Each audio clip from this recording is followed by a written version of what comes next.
Welcome back. In this session, we will see a salary hooking model that I had shared. This is a model, once you understand, you'll be very clear beforehand that would you be selected, you have more chances of getting selected or not, and what all salary you can expect. So, this model is like a dating model. So, let's say there's a guy who's dating a girl. What is the probability that girl might say yes to a guy? So girl might have certain expectation that A B C D should be fulfilled, and then she can say yes to a guy. Jobs and salary, salary compensation, or the end, coming at the end of the bridge, also is similar to a dating model, right?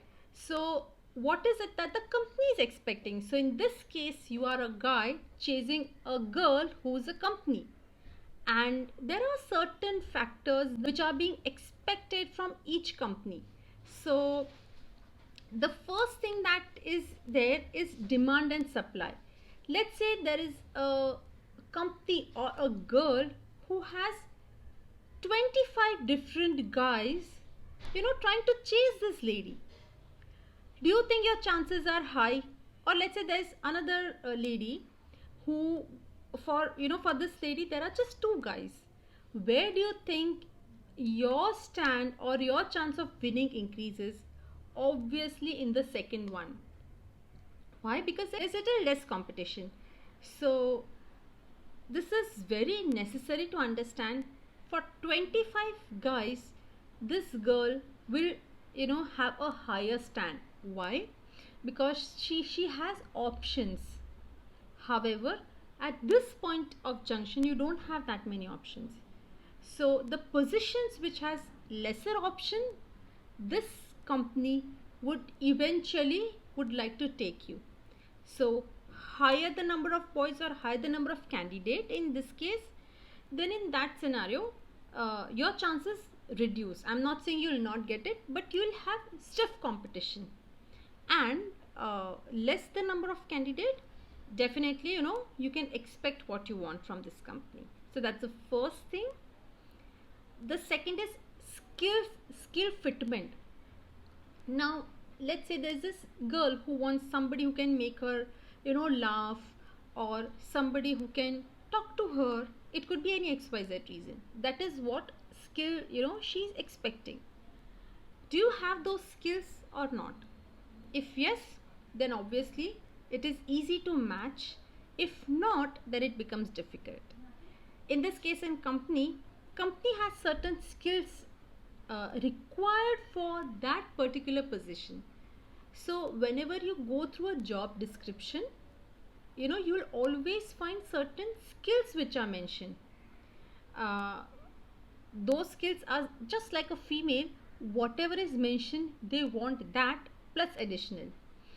So if they ask communication, obviously communication is necessary, but over and above that, they require other skills which I've covered in the interview section.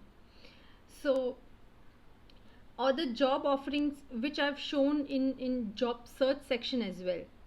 So you can definitely go ahead and check that section.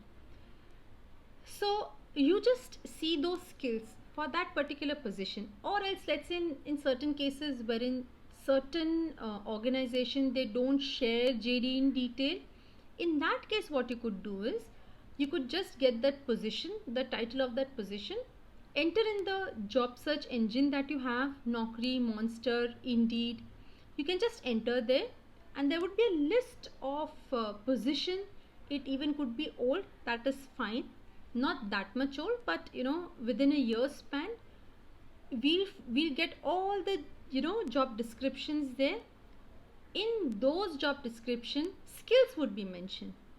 So that way we have a little rough idea that for this particular X position, these are the skills required.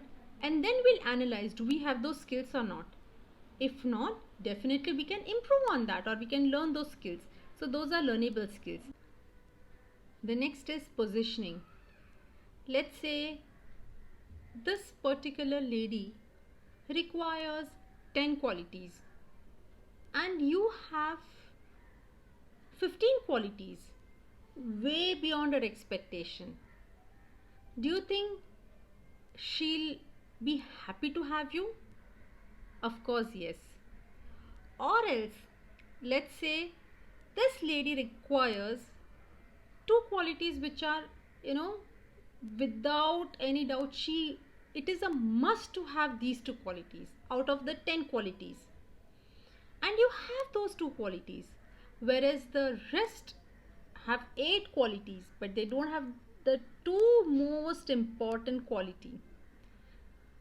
Whom do you think this lady would first look at? Obviously, she'll look at you. Similarly, in an organization, when they require 10 skills, for example, and if you have 15 for that position, then naturally they will want to have word with you first, or negotiate with you first, or approach you with an offer first. Or else, out of those 10 qualities, two qualities are something which are must at the moment for this particular organization. Then in that case, whom do you think organization would approach? The ones who have the most important skills or qualities. That goes without saying. So your positioning is really, really important. Now this also comes in multiple things. Let's say organization, let's say when they are going, things are smooth, it is fine. But organizations will not have a smooth ride always. There is a probability, let's say they have another company which they want to establish, it's a new unit, or else it's an absolute new startup, or any organization is going through a rough patch. This equally can happen at any point of time. At that point of time, it is very necessary to know where does a company stand. You need to be clear on the part in which stage is this company at the moment, and this you come to know during the time of an interview and your own research. Definitely I'll this is being covered in the previous session or in my interview session and job search session, definitely it is there. However, to brief you, to know about an organization where they stand, you can google it. That's the first and the most reliable place. Second is through your contacts, through LinkedIn, through your social media. Do you know somebody who's working in that organization? Because at certain junction, when a company is at certain junctions struggling a lot, and it is something like this. When a girl, you probably might not be aware what this girl wants, but what if you try and study what does she want, or you may ask her, not directly, indirectly, from a status or from whatever places. So in the similar way, when you will research for an organization, you'll come to know where does this company stand. Is it a startup? Yes, no. Is it a new unit? Yes, no. If it is an established, you can see profit and loss of that organization if it is shown, or media of that organization. Just type the organization name in Google and you'll have a list of news feeds or updates which is being shared by the company. If not, visit the company's website. Over there also you will find multiple position. Also, one more interesting part is that, does that company require people on and off?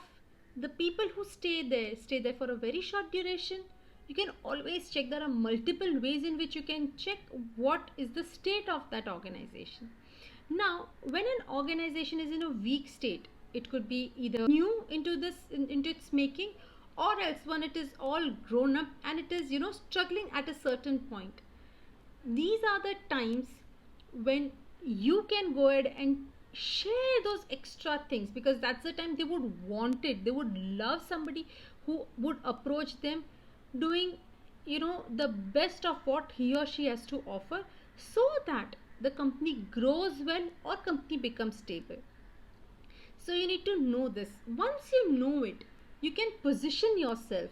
You can say those unsaid words by the recruiter, and you can, during your course of interview, you can put that to this interviewer, and that naturally would increase your chance.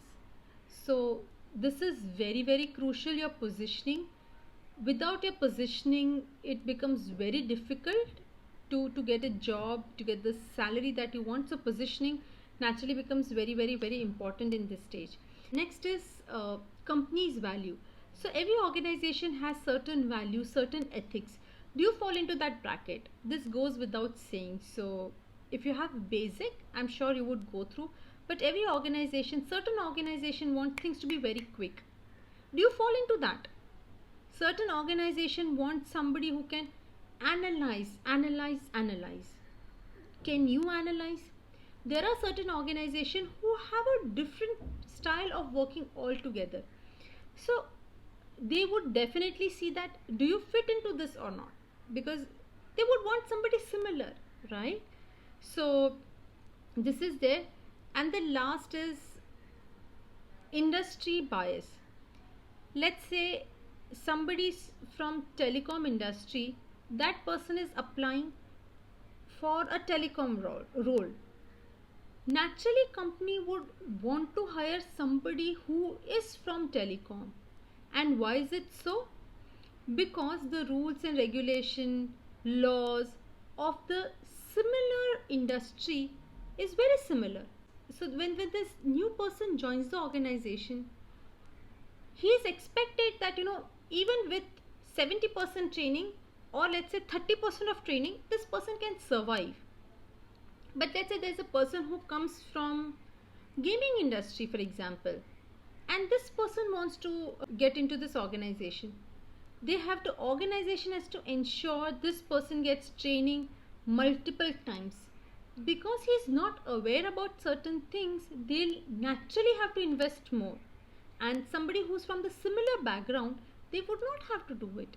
When in girls case, if you're from similar community, similar upbringing, then there's a natural comfort level is there. So here also it happens the same. The comfort level is always there. So if it is there, then naturally they would want somebody who's from the similar industry. So this is how salary hooking model works. So there are parameters. The first one is demand and supply. Second is skills that you fit into. Your positioning with terms of the skills and where the company or the organization stand. Company's basic values. And the last is industry bias. So this is the salary hooking model. So you can always, before applying for an interview or through the process, you can always check where do you stand and which is the part that you need to work a lot on. So that is it for this topic. See you on the next topic.